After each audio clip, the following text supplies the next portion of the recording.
Us investing, and we actually pair all three channels. Dylan and Jack is here, and we are actually this is our first live Yeah, uh, for all of us three together. So bear with us while we figure out how to do this simultaneously. And today we're going to talk about what would be done, like what kind of since we've been investing for the last three, at least for me, 3 years. I know Jack longer, but what would go back and do it again, or what we would not do again as well. yeah. No, I think that's perfect. Just like thinking of the people that were like us just a few years ago, looking at everybody on the other side that's already got properties and they're getting cash flow, building equity and stuff like that, and just looking for the best way to get started. I wanted to say this one's really for those people that are trying to get started in 2025, 2026, essentially. I think it would be fun to start with like what wouldn't do again, as opposed to what we should do, right?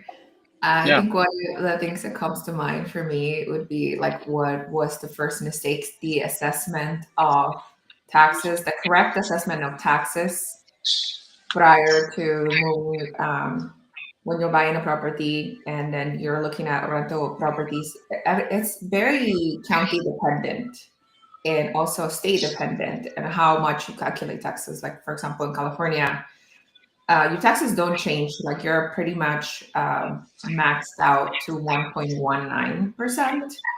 Oh, even when you're buying rental properties, which makes it like something that you wanna look into. But I know, for example, in Indiana, your tax rate effectively changes to 2%, and it's different when your reassessment triggers.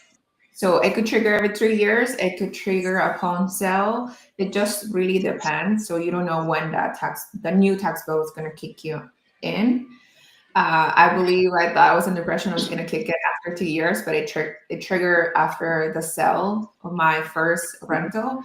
And then so when that happened, it definitely changed in my numbers. And I think that was not something that I foresee to happen like right away.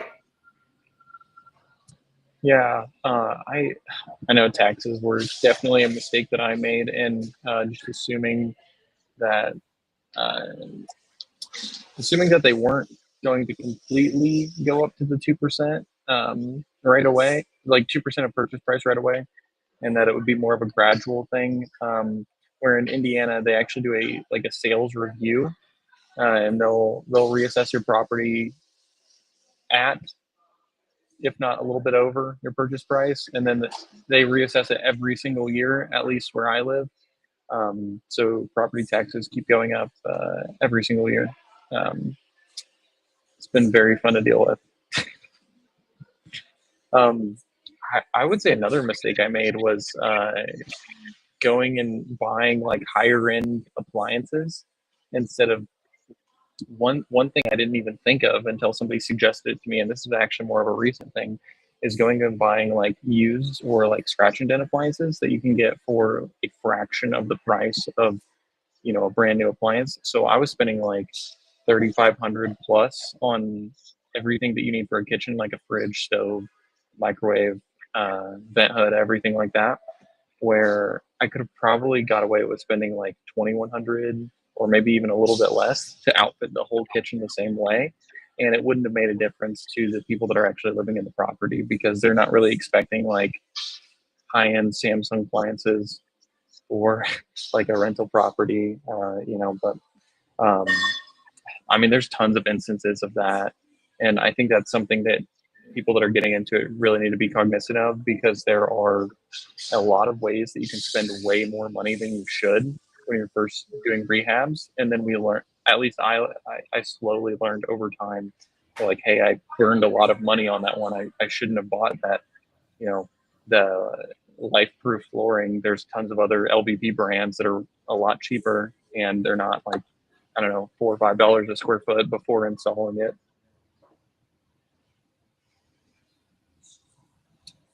Jack, you got anything that's screaming out to you as like a mistake that beginners often make? Yeah, yeah. So like for me, my first biggest mistakes were I didn't have adequate reserves, so that was a huge one. And another thing I didn't really think a whole lot about was I'm not sure how your markets are, but I didn't really factor in the hills here. So like even on like my second property, I have to do uh, at least a two-tier retaining wall in the back, or sorry, the front, and potentially a retaining wall in the back still. And it's just I wouldn't say I ever regretted buying my second property because it's pulled me out of some bad situations with it being always rented and stuff. But at the same time, I don't know at what point it's going to actually make money. Like it's always kind of been everything it's made has gone right back into it, more or less. Yeah, I think I was talking about that just yesterday on how like even though it's been 3 years, I have not been able to get any profit out of my properties, and it's self-inflicted because I kept moving from project to project. So like basically whatever cash flow I make, it's redistributed and to the next property. So it just makes I guess the 5 year suck really a reality for me. But I know also that I should have slowed down. Like I took it very slow for the first 2 years, and then the third year I just ramped up. And even though I kept hearing everybody else in the community saying like slow down or you should definitely take your time. It was just like exciting to just keep going forward. Yeah, I'd imagine that the ADU that you just completed is going to be the first one that actually you see as like a major impact in your, your daily life financially. Yeah, most probably, yeah.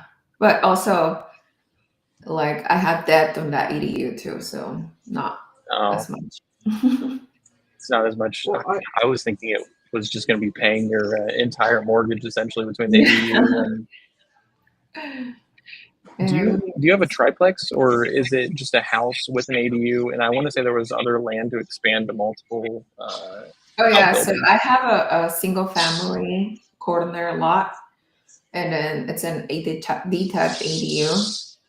And I was looking at possibly putting one on the front of the house, but then talking to architects, the only thing that I could do is to add an addition to the house, so it would be like a junior attached ADU, Hmm, and I don't like that, so I'm like holding off on that. no, that makes sense. Um, Jack, I do think that the reserves are a big thing that a lot of us get really, really excited about buying a lot of real estate, and then we neglect the fact that we do need to keep adequate reserves mhm. because at least in my case, more recently when I was working on the 12 flex, I was lucky that I had the credit line because I spent like 40 or 50 thousand dollars in excess of what we had at the time to get the property fully renovated before increasing rents and stuff like that. Um, so yeah, making sure you have proper reserves. Credit line is not a reserve, by the way. That is something that I feel like a lot of newbies need to know before they go and get a credit line. You cannot count that as your reserves because if there's ever an instance where a bank goes and freezes the credit lines, then you're F. Not only Like, that, you get additional funding. I've been always asked to have like proof of reserves as well. yeah, there was somebody that I was talking to recently. I want to say it was on like a podcast or something, and they said during 2008 that they actually got. Oh no, it was in the Gen Z accountability group yesterday. That's what it was. Didn't see you guys there. I'm just messing with you. But he was saying during 2008 they froze his credit line, and he had two rentals, and he was like had like put part of the down payments on those credit line, like on that credit line. So the only thing he could do at that point was just slowly pay off the credit line, but he couldn't add anything to it. They just froze it, and then when it was paid off, they canceled it. Hmm. So I could see a situation where somebody's kind of banking on that to help them out during a renovation process or something like that, and then they just get stuck in like limbo with a property that they don't have any money to finish renovations on because they've gotten a credit line, but then they got the credit line canceled. I don't know. I wonder if it's cancel, like turn off, and then you're supposed to pay back, or does it get amortized and then you cannot draw any more from it?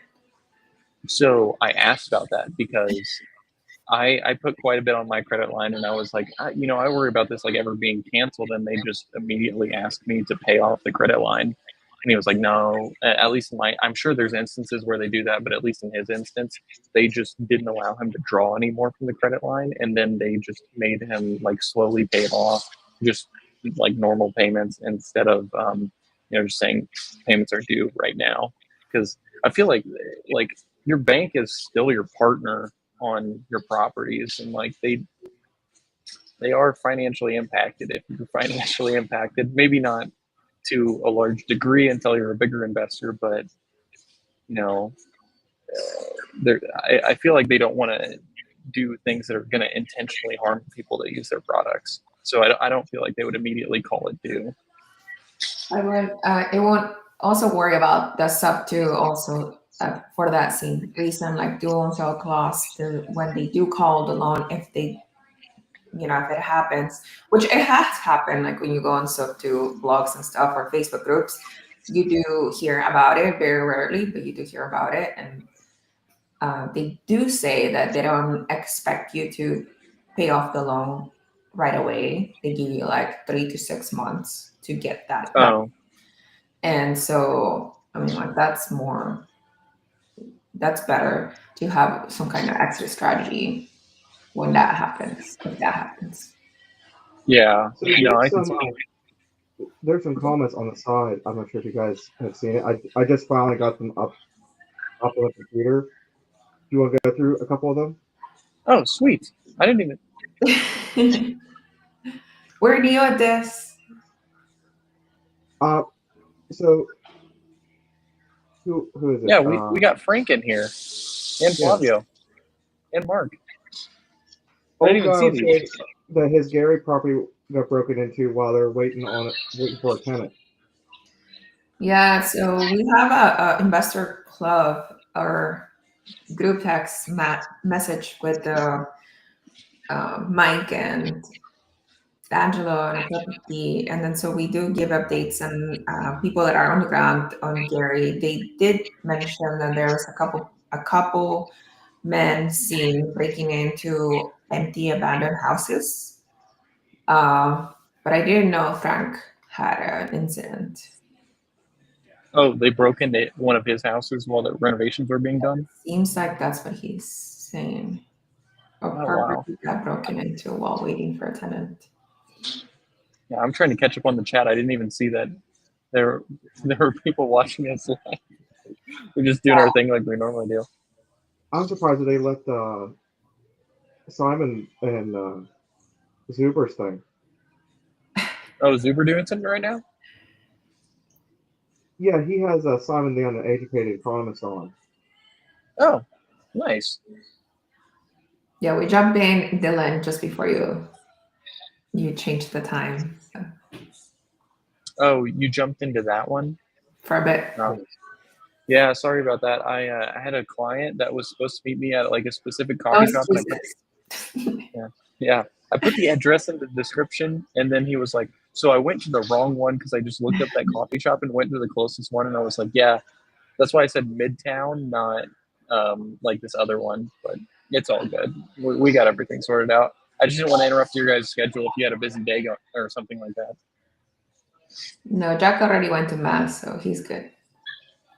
Yeah, you said you went to a separate one. Yeah, I'm going to out you here. Early. Huh? It's nice going early. You don't have to. You don't have that other person next to you jabbing you the whole time. Like, see, I told you. Yeah. So what do you think of Mass afterwards? I don't know. I missed half of it. No. I don't know. Well, I'm glad you got to go early and get that sorted, and then we'll talk about mistakes here. I I would say one mistake all of us tend to fall into as real estate investors is like you get really excited and then you want to just keep going really fast and not paying attention to like some of the things that you've actually done. Because like I don't know, I've been meeting with a few people recently that are wanting to get started because I'm an agent, and so I'm helping some of like the newer investors around here try to find their first properties or house properties, a house hack and stuff like that. And from my opinion, what I've done is like not that much, and I'm just like getting started.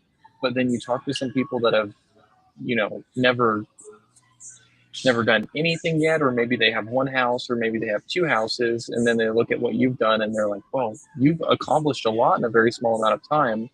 And I'm not saying just in my case, but like in all of your cases, like everybody that goes to the ORAP events, like most people I've talked to at least tend to have more than 2 or 3 properties, or they're rapidly buying things.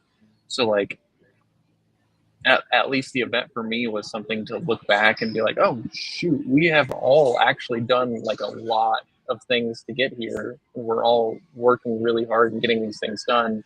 None of us acknowledge it though, because we all look at the thing that's like 10 steps ahead of where we are instead of the step you're at right now.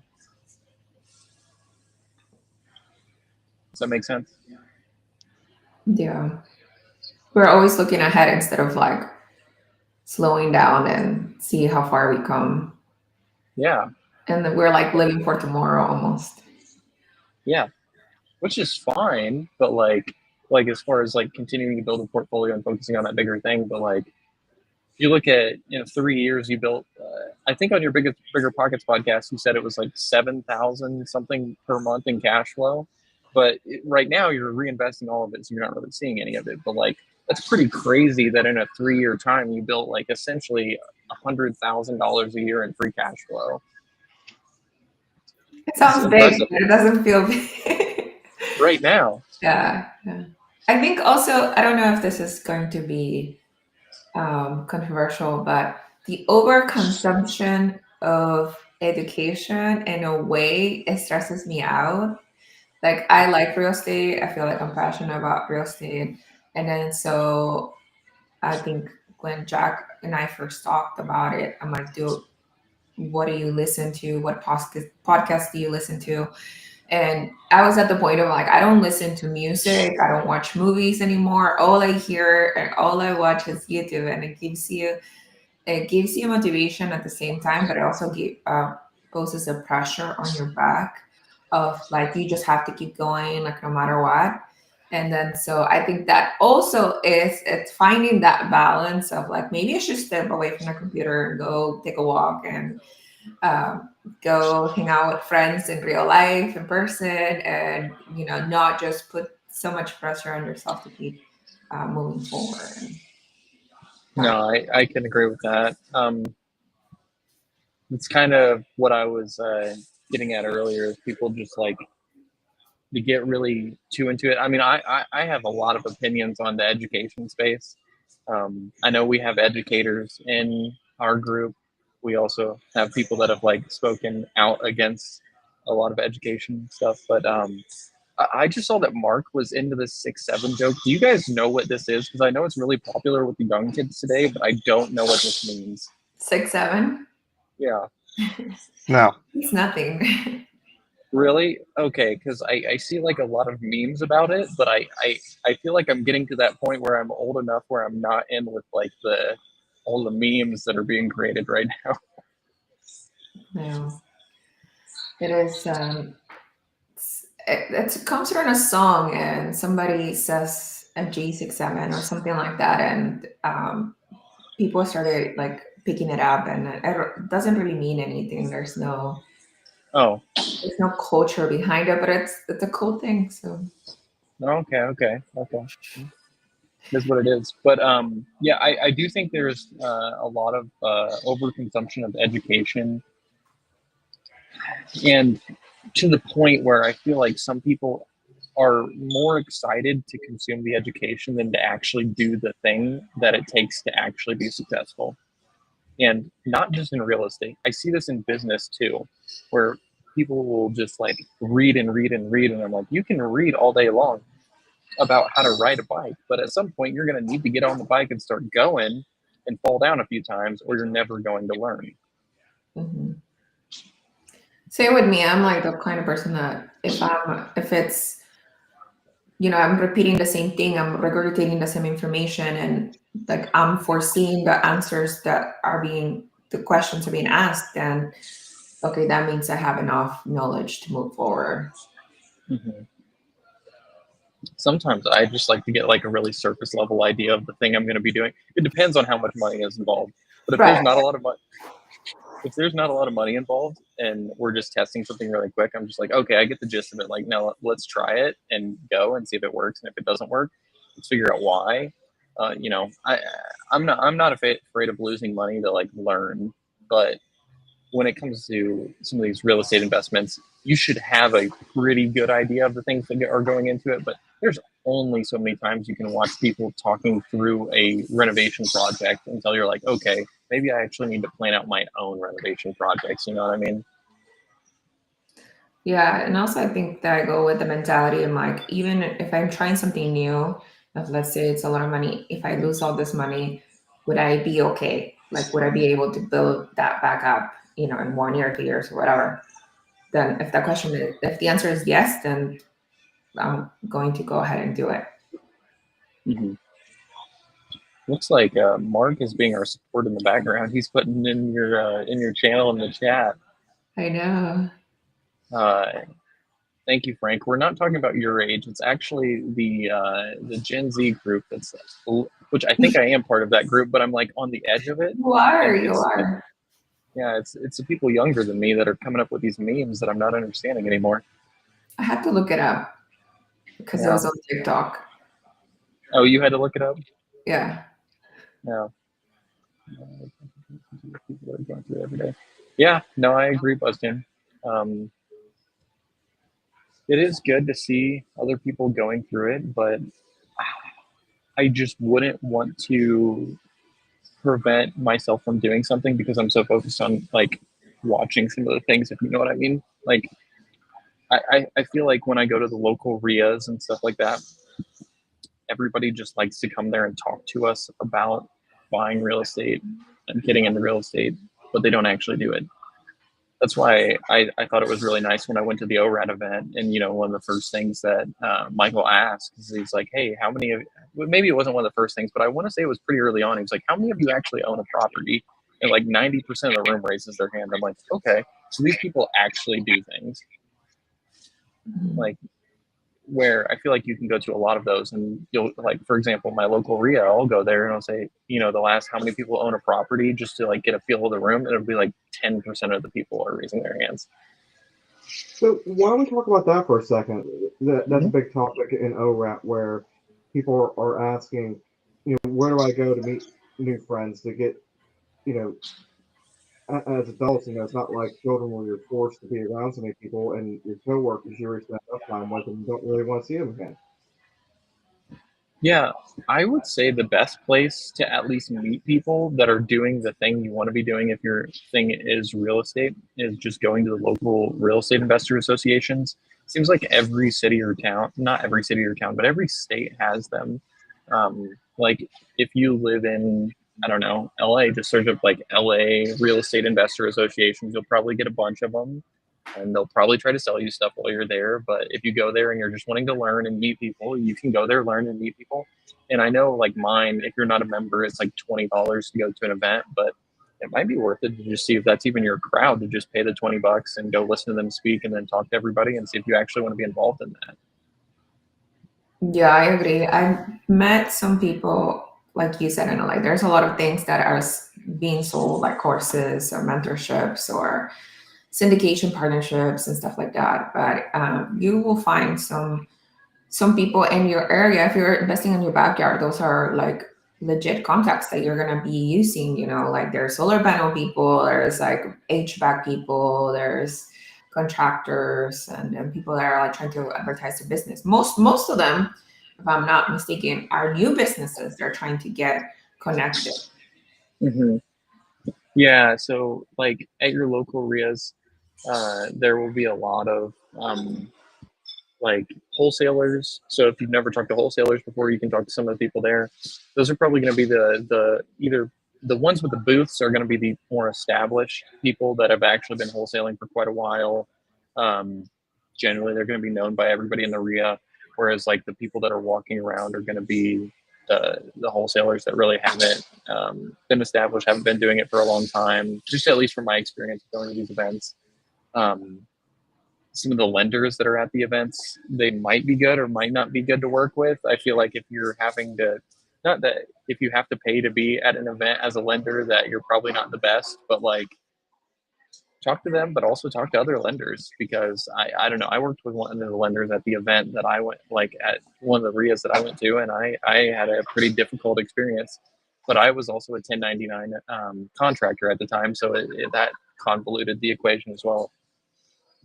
But I mean, you can just search up on meetup.com too for real estate groups. I'm trying to think of anything else that I've done before. Go on Bigger Pockets and post something. Actually, go on the ORAT school, look on the map and see if there's other people that live around you. Because I at least put myself on the map. I don't know if you guys put yourself on the map. Yeah. Yeah. So you can see in the school community if there's any of us around you that would be willing to meet up and go get coffee or something like that and talk to you about real estate. You could also potentially use your local Facebook group as well. And yeah.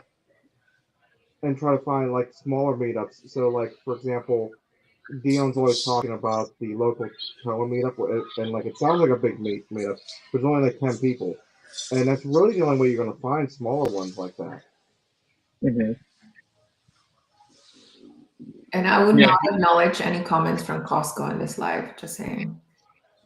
No, did somebody say something about Costco? Mark got a Ninja Creamy. Oh, Ninja Creamy from Costco. Hey, Mark, I got one of those too, actually. I've used it like one time, and we've had it for like 6 months, so I don't think it was worth it. Yeah, I think Suber was mentioning on one of his daily news that he's getting 50 grams of protein from like muscle milk, ice cream, Greek yogurt on his blender. Yeah, no, it's a wonderful idea. I don't want to clean it, so I just don't use it.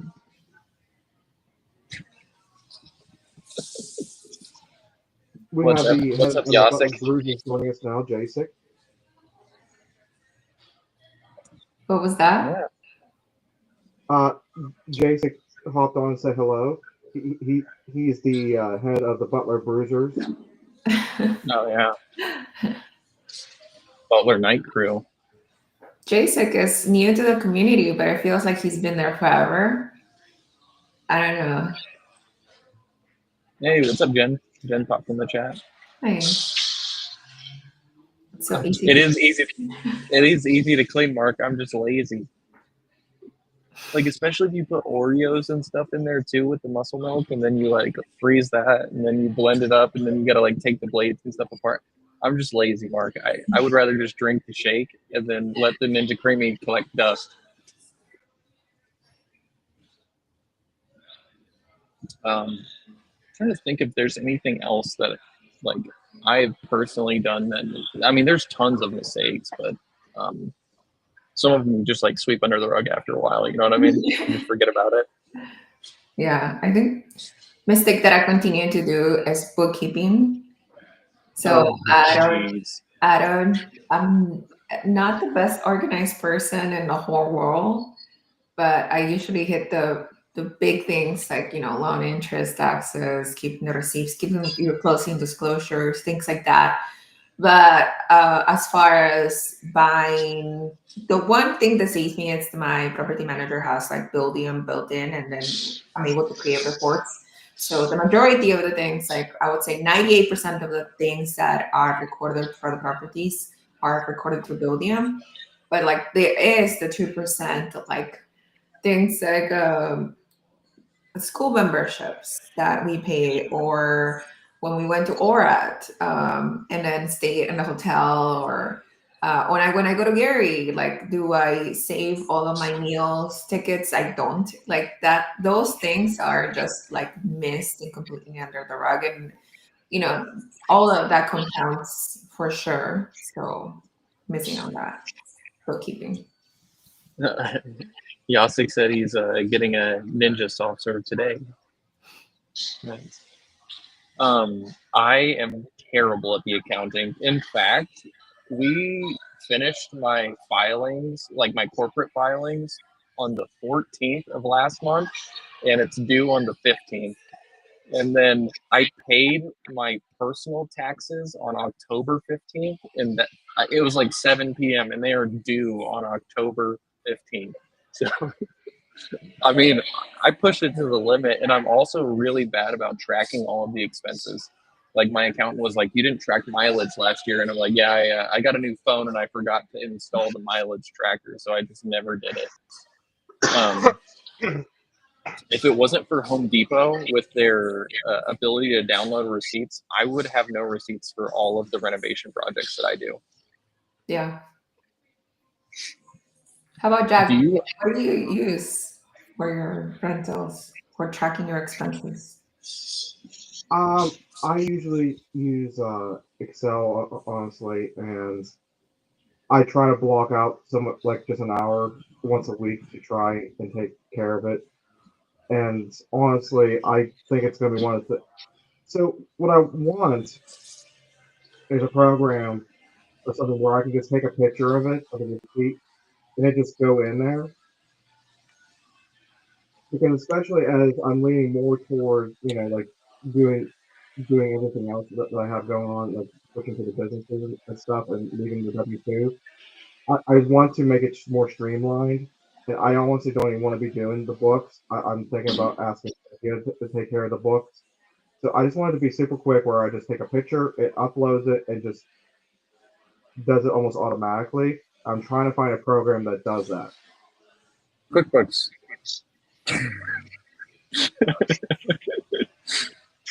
Believe it or not, you can take a picture of your receipt and you can upload it directly to the transaction on QuickBooks. Oh, really? Yeah, I don't do it. I know you can do it, and my accountant tells me every time she talks to me that you can, in fact, do that, and I do not do it. What I know about QuickBooks, I never used it, but it's a huge learning curve of how to use the actual software because it's meant for like multi-millionaire companies. Like it can be as big as like you're managing the financial department for Disney. QuickBooks. Yeah, I would say even at my level where I'm at right now with the two properties, it's really helpful to have QuickBooks because we just have so much different stuff going on, and I can split them into like two different property accounts, like within my QuickBooks account. And I have like the 1099 contracting stuff I do, and I also have the transactions as an agent. So those all just get funneled into the same QuickBooks account to track everything. It makes my life a little bit easier. Oh, I did see Jen's message about joining mentorships, thinking you're taking action. Yes, that's exactly what I'm talking about though. Like people will join those and they'll just like keep going and like learning new things from people, and it's just like the education is the part that everybody's paying attention to, but really like nothing happens until you actually take action and do something. I feel like this is the part where I would sell a course right here. Yeah, they're gonna ask you to respond to this comment.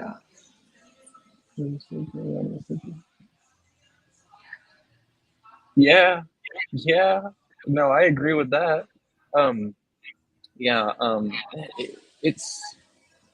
I think I would rather have 20 that are like, or okay, even right now where I'm at with the 15. If I had 5 that were just like paid off, and I just didn't have any headaches from dealing with the like the property at all, that would be amazing. But yeah, I would not aspire to have like the 1,000, 10,000 units that some investors talk about having, even though those are like in syndication funds. It's never like their own properties unless they're like really, really big. Yeah, I think I would be good with like 10 or 20 units instead of trying to get like a few hundred or a few thousand. Uh, Maybe grow it up bigger and then sell it down. I don't know. I feel like there's a lot of different ways to attack this. Growing too fast is problematic, though. Yeah, I think we have somebody in school that was trying to acquire more, but the advice he got from Cody was like, maybe you should tune into your portfolio and pay off some debt that you Yeah. have. Well, I think the scary thing there is like everything seems like a good idea to continue expanding the portfolio, and you never know when that limit is that you hit that ends up causing everything to implode. And building a real estate portfolio one time is already hard enough. You don't want to do it twice. So I would rather do the slow and steady, just build the portfolio over time. And, maybe you get up to 50 units or something like that over the course of a decade instead of spending like 5 years building something really quick and then blowing it up and then having to redo the portfolio all over again. That just doesn't sound awesome. Yeah. Not to mention, if any of those get foreclosed, you're limited from buying properties for what is it, 7 years? I'm not sure. Is it? Yeah, Is it I think 10 years? it's set. Yeah, conventional financing. I think you have to wait 7 years to get another property if you get foreclosed on one. So that's another factor. You're going to be doing non-QM loans, which are going to have higher interest rates, which is going to make growing the portfolio the second time even that much more difficult. Mm-hmm. I don't know. I'm sure there's some like lenders that can do something, but I'm pretty sure like that's a Fannie and Freddie rule. I don't think that's just like lender specific. Jack, can you think of any other mistakes that you would go back and be like, don't do that, Jack? Honestly, so for me, something I implemented and is I implemented it after my last purchase going forward, but we're no longer going to use home inspectors because in this area, it's just we can't find a good home inspector, and I'm tired of having tens of thousands of dollars that should have been caught completely missed. So so instead of having a home inspector, we're just going to pay all the professionals to come and do an inspection. So like we're going to have a roofer do a roofing inspection and a plumber do a plumbing inspection, and we're going to have a GC look over the general bones and the structure of the building, and we're going to just overall have all the professionals look at their area of expertise instead of using a home inspector. Interesting. Yeah. How do the mortgage companies look at that though? Because I feel like a lot of the time they want the home inspection for them to be able to see the condition of the property, not necessarily for you to understand the condition of the property. Do they accept those like reports from plumbers and everything like that? Yeah, because they're considered professionals, and Okay. if you look in there, it says even GC is allowed. So I can actually take all the quotes and the bids and stuff because I can get quotes and use that as a negotiating tool as well. Okay. So you get essentially free inspections. Sort of. I mean, maybe it's $100 for them to show up, but it's not $1,000 for an inspection. Like, I feel like a lot of what I see is if somebody's coming there to like quote up the whole thing, generally they're wanting to earn the job. They're not wanting to just come there and charge you $100, $200 to look at your property. Mm-hmm. I don't know. Since I'm not in my backyard, I feel like I still feel comfortable with an inspector. But I think the more that I buy houses, I guess the less helpful it is. But I still like to see because the inspector that I use is like 360 view every single room, like ceiling to the cracks of the floor, and then the attic the same way, and then the roof the same way, and then from the top, like all the pictures from the roof as well. I think from the inspection, I've been able to get into a lot of like attic issues and electrical issues. Mm-hmm. Not to say that I wouldn't be able to get that from a contractor, but I feel like because of the level of detailed documentation of the inspection, then so when I refer that to the seller and I ask, because I always ask for credits after inspection, always. Like I don't offer closing costs. I don't ever ask for closing costs to be paid up front. I Mm-hmm. always ask them to pay them afterwards because it's less money out of my pocket, right? When I close on the property. But most times I'm able to do that because of the level of the documentation from the inspector. That makes sense. So Mikey has See, a good question here. He's mhm. asking, do you have a favorite concept from the ORAT teachings that you invest live by to this day, Live by. or live by to this day? I'm just messing with you, man. I'll let one of you go first on this one. So I think that the thing is realizing that going slow is actually moving fast. Okay, so like that's probably the biggest one, and you can see it in everyone's story that's a part of the ORAT community. You know, Zuber honestly is probably the fastest moving, but even he, in retrospect, wasn't really that fast. He was just fast because of his income level.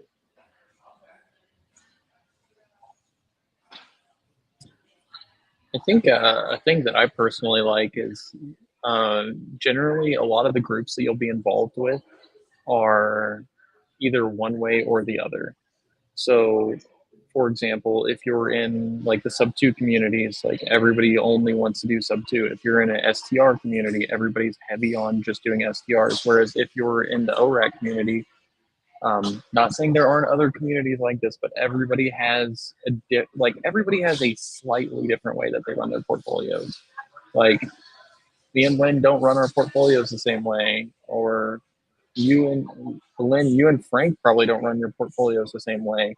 Like everybody has something different that they've done to get to where they are, and being able to learn little pieces from everybody instead of saying like, oh, we don't like STRs because XYZ, instead of trying to find something that the STR people do that we can implement on the long-term rental side to maybe get more cash flow. Like where you look at maybe like a midterm rental, or like a, where you're having people stay for a few months at a time, or just, different quality of things that you can put in the property to make the tenants appreciate the property even more, even if they're staying as a long-term renter.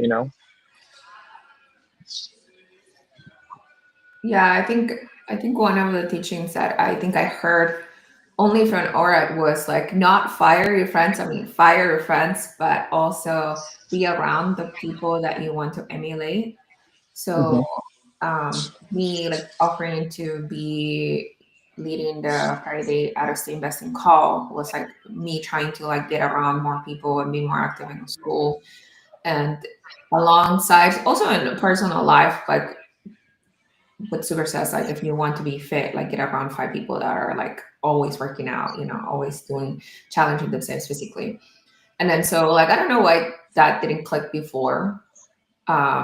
And I'm like, I signed up for a boot camp kind of thing program, and then now I have like people that are incredibly fit that I'm like, oh my god, I have to like keep up. And then things like that, which before like when you think opening my own business, now I want to be around other women that are opening their own business, and then so I guess that's a message that I heard since I joined the community, and I'm just trying to lean into it.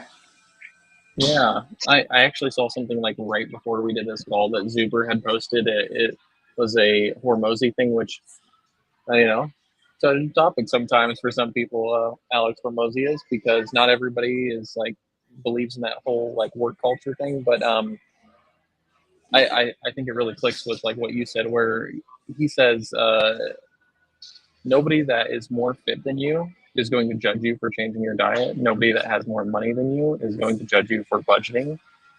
Like it's always people that are envious of a situation or want you to not be better than them that are going to complain when you do something that is bettering yourself. So fire your friends that are, of these toxic habits that you don't want to be part of and don't want incorporate into your daily life. Don't trust anyone that doesn't shop at Costco. That's what Mark says. Mark, I don't go to your lives and bully you. This is our first live, Mark. I know, right? Yeah, he says that should be, I will say, you should ask somebody, even if you don't shop at Costco, somebody with a Costco membership to buy you some of the Uber cards for the ORAD event, because you can get a 20% discount on Costco.com to get Uber cards. So, if you get 3 or 4, that's 60, $80 off, and you can have a few $100s in Uber cards. I don't know. Not that you need that many for the ORAD event, but I think I bought like 2 or 3 last year. Mm.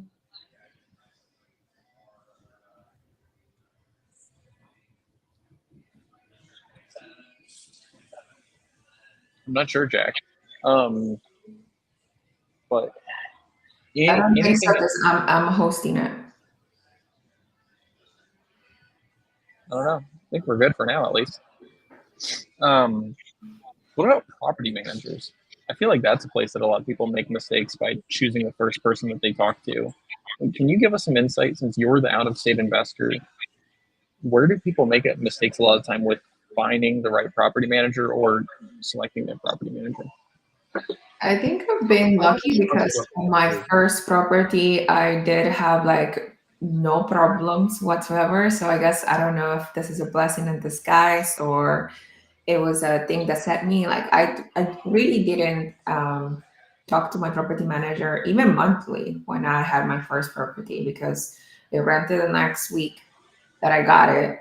And then there was no repairs, no nothing whatsoever for 1 year. So I wasn't like incredibly communicative. But it was when I got my second property that there was some painting, there was some carpet replacement, and there was more things that were going on with the property that I felt in the beginning she wasn't as communicative as I would have liked her to be. And then so because she was a referral from other people, like multiple people, already I just went and basically called those people and be like, she's not really responding. And then they went in and advocated for me because they had more rentals with that property manager. And I'm not saying that that is the way to go, but I think since communication styles are quite different from everybody.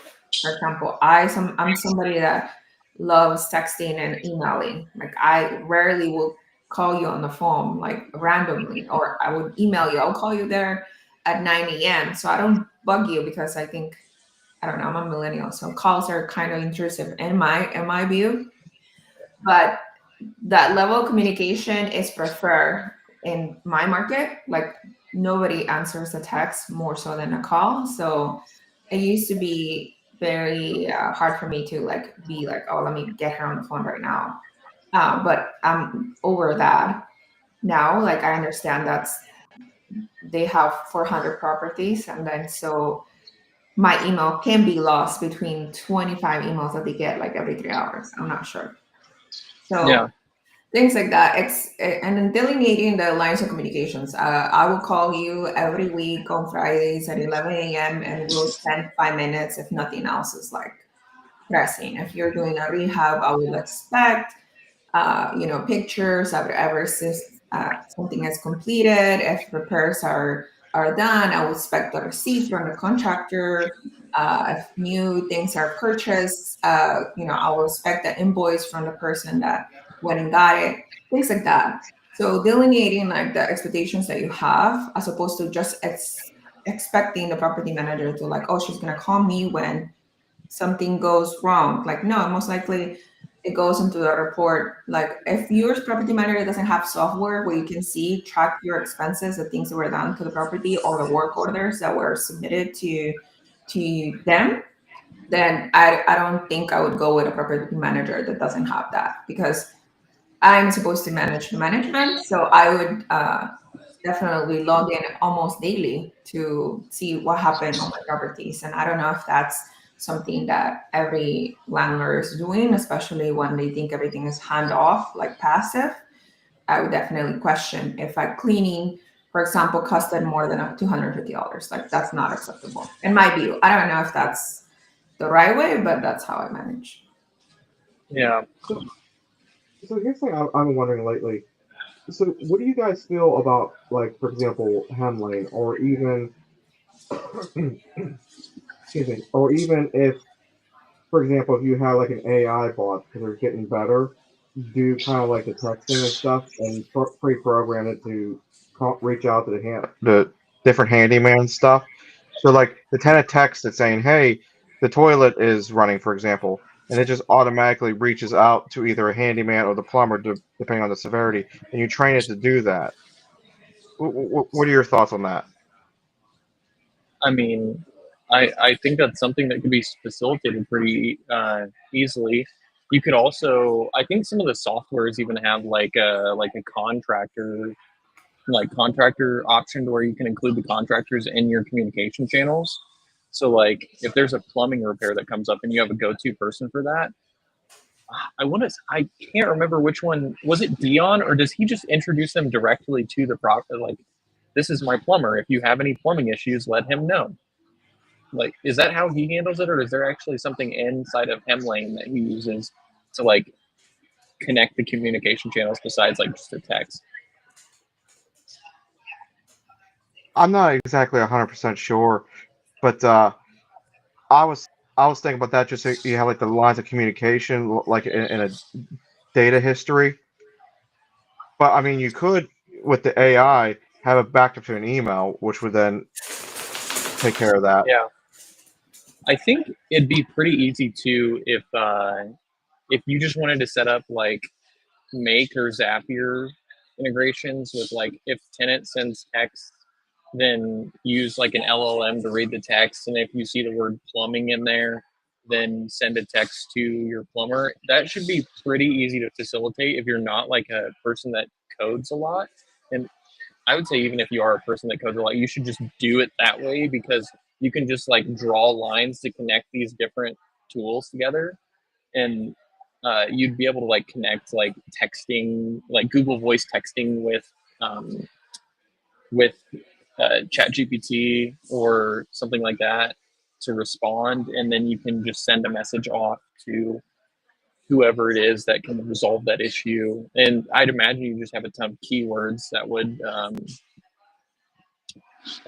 guide the response. So like if they said the word sink, if they said dishwasher, if they said plumbing, leak, those kind of things, I would think all of those would be categorized in one thing that reads and then sends a text to your plumber with the tenant's previous message, and then just say, hey, this was sent from my tenant, could you check into this, and then here's their number or something like that.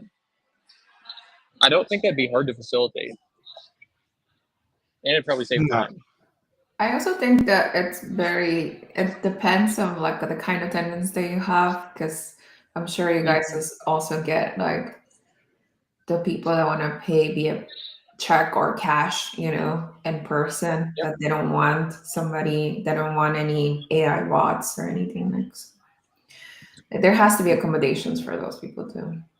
Yeah, so those people, just a quick hack, if anybody doesn't like picking up cash or checks, just pick your bank account, like where your bank account's going to be with a local community bank that is close to where this property is, and just tell the tenants, here's my account number, here's the name of my company, just give this to the teller and tell them how much you're depositing and what apartment number it's for.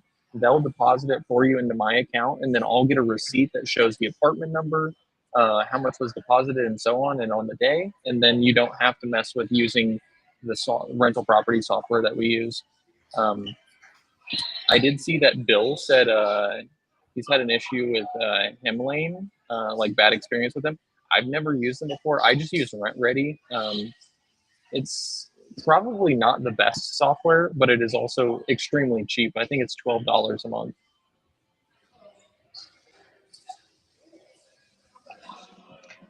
financial firefighter saying that he uses Hamlin just for the communication part and switches and moves everything over to baseline or base lane. And you could honestly, for what we're talking about with the AI stuff, have do something similar with that. Have AI do the bulk of the communication and then switch everything over to base lane. Hmm. Yeah. I honestly thought Baselane was a banking platform. I've never used them before. Is it a property management software? It seems so. It's, I think, by Bigger Pockets is one of the sponsors. Oh, okay. So they're getting other people besides Rent Ready sponsoring Bigger Pockets. Nice. Yeah. I also saw the Real Estate Rookie, the host, the lady, she is promoting Turbo Tenant on her Instagram. And I think I Oh, see a lot of people promoting more Turbo Tenant recently. if I get enough properties or I get enough people that would be willing to use it, I'll just create my own PMS and make it cheaper. Breaking news, guys. Breaking news. We're changing the Yeah, title of this. yeah. New property management software company. Yeah. We could just make it cheaper than everybody else and just try to include some stuff. I don't know. I don't think it'd be that hard to make. I was looking into how, because all of those platforms, they use something like Stripe, for example, to create an account on behalf of all of the landlords. Like whenever they sign up, when you sign up for Rent Ready, they create a Stripe account with your business information for you automatically. And then that's how all of your payments are processed separately. It's, I just have to look into how that's set up. But as long as I know I can figure it out, but figure that out and create the PMS. If it's difficult, it might be worth paying the $144 a year. But I'm thinking that 144 is probably going up substantially over the next few years, just because every software company seems to start out low and then they just ramp it up, or they have a bunch of add-ons that you can get that make it really expensive. Mm, Looks like Jen uses Baselane as well. nice. So on the other flip side of the question, what would you go back and say to yourself when you were starting to invest to actually do? Mm. Don't always look for home runs. I feel like that, because you listen to so many of these people that teach you how to buy properties, that always talk about like your property needs to have a minimum of this percent cash on cash return. It needs to be like this. But if you just get a base hit, you're going to get the experience, and it's almost worth it to spend that money to learn the experience. Don't buy a negative cash flowing property. That's not what I'm telling anybody to do, but buy a property that'll allow you to learn. And if it's a duplex, for example, you can live in one side, rent out the other, and it doesn't matter if you break even.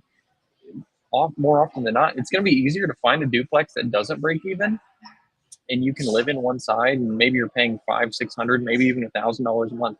But if rent was $2,000 a month, or your mortgage payment was $2,000 a month, and you sold your house, and now you're paying like $500 to $1,000 a month, that's a nice swing, because that 1,000 or 1,500 in difference, it's a post-tax 1,000 to 1,500, which is like what, 30% more than that. So it's a really big deal in like saving along your journey, right? I think that is how I would recommend people get started, because I was always like, if it doesn't hit an 8% cash on cash, I'm not buying the property. Whereas I ran into plenty of properties that were like a 7% cash on cash that could have grown into the kind of property I would like to have. And I could have been house hacking it, spending like $300 or $400 a month living there, as opposed to, completely breaking even. Because that was my objective when I was first looking for duplexes. Like, I didn't want to live there if I wasn't breaking even. And I think that's the wrong way to look at it. Hmm. What do you guys think? I think I have a system now, like when I do buy something on the market, of like having my realtor walker, having my property manager walker, have a contractor walker, right? Then when we do go into escrow as an inspection, but I think that before I didn't involve my property manager as much. in the beginning. So like she would right off the bat tell me like this is going to be a little harder to rent. And then so I didn't like on the first few properties, like even though it didn't took, I think then the fourth property took a long time to rent. So that's something that I wish I'd done better. So do involve everybody that's like boots on the ground on that particular property That makes sense. I mean, from the get-go. yeah, if you only incorporate the realtor, what you have to look at where their incentive is. Their incentive is for you to close the transaction. For the property manager, their incentive is to get the place leased so they can, collect on the fees, but then also they don't have a headache property to deal with because they don't want that. Like, I have a property manager around me that he works in my brokerage with me, and I can just send him an address of a property and he'll tell you if he'll manage it or not. Yeah. Just the zip code. That's all you need. No, for me it's like street dependent for sure. Yeah, it is the street too. It's like it's on Bradley Ave in this zip code. And then he'll be like, yeah, I'll manage that one. Or, yeah, I'm not even going there at night. And if they won't go there at night, you probably should have known it. What about you, Jack? I forget what the initial question was. What would you ask your new, like you or yourself as a new investor, what would advise them to do from the beginning? So if I was like giving myself advice in the beginning, one of my biggest flaws, and this is kind of a detriment to me, was I held my buy box too tight. Instead of like opening it up to where it is now, if I would open it up, we probably would have been done by now. But instead, I had so tight in this very small area, and I just because I was so focused on what Zuba was saying about like, oh, you need to focus on only these few zip codes.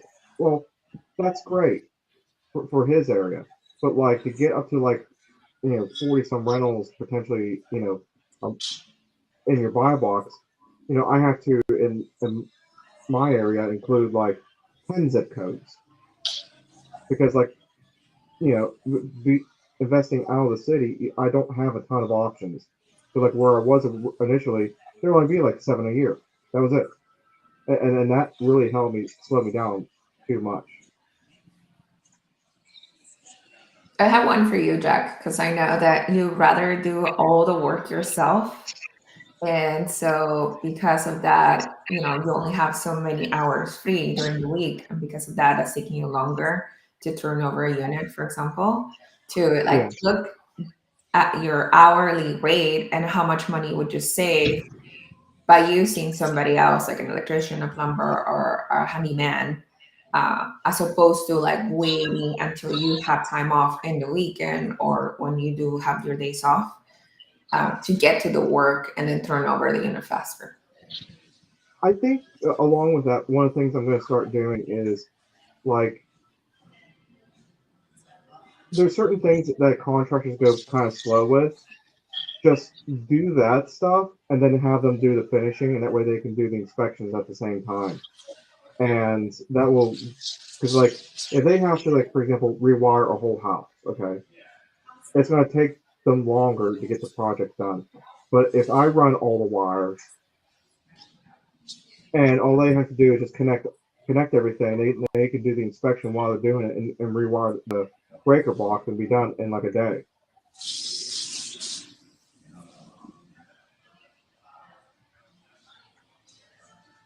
I do feel like over time, though, your time will get more and more valuable, and you'll eventually not want to do all that stuff. Oh, I Like, definitely even agree though with you that. do all the stuff yourself now, it just gets people like, okay, so like if you were doing $10,000 or $15,000 a month in free cash flow, and then they're like, do you want to go paint this rental and it can be done in a month, or do you want the team to paint the rental? It's going to cost you a few $1,000s, but you can have it done like in a couple days. Like, Yeah. Yeah. knock it out. I'm ready to collect that rent.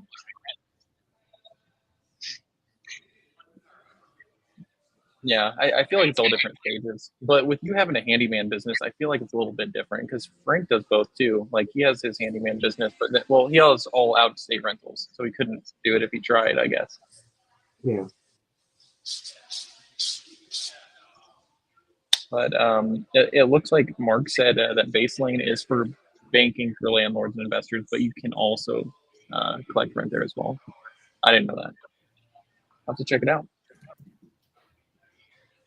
But I think we pretty thoroughly covered all the topics. Of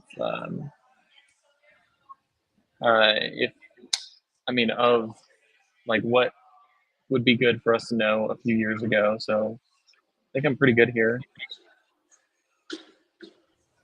You Yeah. guys are? This is our first live, guys.